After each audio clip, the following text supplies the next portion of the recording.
키라, 틸링이 여러분 오랜만이에요. 오늘은 게으름과 행복이라는 주제를 가져와 봤어요. 예전에 구독자분이 게으름에 대한 주제 다뤄달라고 하셔가지고 제가 그때 막 고민을 엄청 하다가 자율신경 밸런스랑 연관을 지어서 이야기를 드렸어요. 그러니까 자율신경 균형이 깨지면 너무 각성이 되거나 혹은 반대로 너무 늘어질 수 있다. 이런 거랑 이제 연관을 지어서 이야기를 드렸었는데요. 오늘은 게으름과 행복의 관계에 대해서 좀 다뤄보려고 해요. 이 둘이 어떤 관계가 있을지 끝까지 잘 봐주시고요. 제가 이번 여름에 이와 관련된 좀 책들을 여러 권 읽었는데요. 굉장히 흥미로웠거든요. 개인적으로도 되게 많이 도움이 되었고요. 첫 번째는 바로 헤이든 핀치의 게으른 완벽주의자라는 책이었어요. 사실 저는 스스로를 크게 게으르다고 생각을 해본 적이 없었어요. 근데 이 책을 읽으면서 나도 게으른 완벽주의자 타입에 속할 수 있겠다 이런 생각을 좀 하게 됐어요. 제가 이제 MBTI 유형 중에 좀 J 지수가 상당히 높게 나오는 편이기도 하고 원래 계획 세우는 걸 되게 좋아해요. 계획을 잘 못 세우거나 계획한 걸 이제 실행을 못하면 좀 스트레스를 이제 받는 타입이에요. 그러니까 이제 계획을 세워야 하는데 우선순위가 뭐지?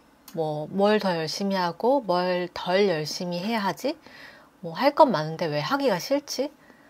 이거 하면 무슨 의미가 있지? 막 이런 고민들을 되게 자주 하는 편이에요. 좀 무계획은 싫은데 계획을 세우는 것도 스트레스 받고 막 이런 느낌인 거죠. 헤이든 핀치는 게으름이 단순히 시간 관리의 문제가 아니라 감정의 문제일 확률이 크다고 이야기를 해요. 그러니까 이제 무언가를 자꾸 미루는데 중독이 된 사람들은 미루지 않으면 감당해야 할 여러 부정적인 감정들을 회피하기 위해서 미루는 선택을 한다는 거예요.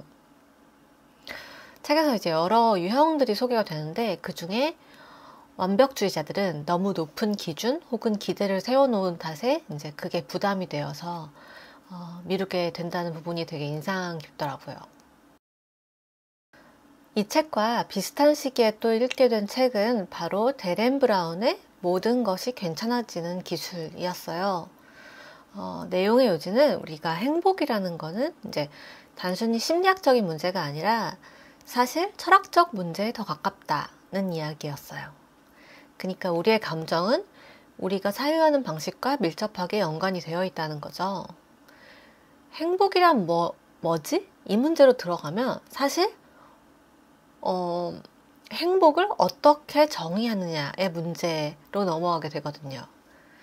여기서 이제 다시 앞에서 언급했던 이제 기준이나 기대에 대한 이야기가 다시 나오게 돼요. 행복의 기준을 뭐로 잡느냐에 따라 우리는 행복감을 느끼기도 하고 절망감을 느끼기도 한다는 거예요. 만약에 내가 정체 모를 불행을 느끼고 있다. 그렇다면 자신이 무의식적으로 설정해 놓은 기대가 너무 높고 그거를 충족하기 어려워하고 있을 확률이 굉장히 높아요. 그래서 이제 다시 한번 자기 자신을 좀 아는 게 되게 중요한 것 같아요. 자기가 어떤 사람인지 자신을 잘 알고 그거에 맞춰 행동을 하고 있는지 아닌지 이걸 점검을 하는 게 굉장히 중요한 것 같다는 생각을 다시 하게 됐어요. 이 외에도 이번 여름에 여러 책들을 읽으면서 이제 이런저런 생각들을 많이 했던 것 같아요. 어떻게 하면 게으름 완벽주의에서 벗어나서 나 자신에게 과도한 기대를 걸지 않고 행복한 마음가짐이나 이제 생활 습관을 가질 수 있을까? 이런 생각들이요. 사실 이제 지금도 계속 이제 연습 중이고 노력 중이고 그런 내용인데요. 조만간 좀 일상생활에 어떻게 하면 이런 것들을 쉽게 적용할 수 있을까? 이런 내용으로 한번 컨텐츠를 올려보도록 하겠습니다. 그리고 컨설팅에 대해서 이제 또 문의를 주셔가지고 요즘에 또 최근에 또 진행을 한 적이 있는데 문자나 그런 뭐 줌으로 하는 컨설팅을 하고 있어요. 그래서 그거는 카카오톡 플러스 채널에서 틸로그라고 치시면 나오거든요. 그래서 필요하신 분들은 검색해 보시고요. 네, 그럼 저는 다음에 뵐게요. 틸링 여러분, 오늘도 조금 더 행복한 하루 보내시고요. 다음에 봬요. 틸빠.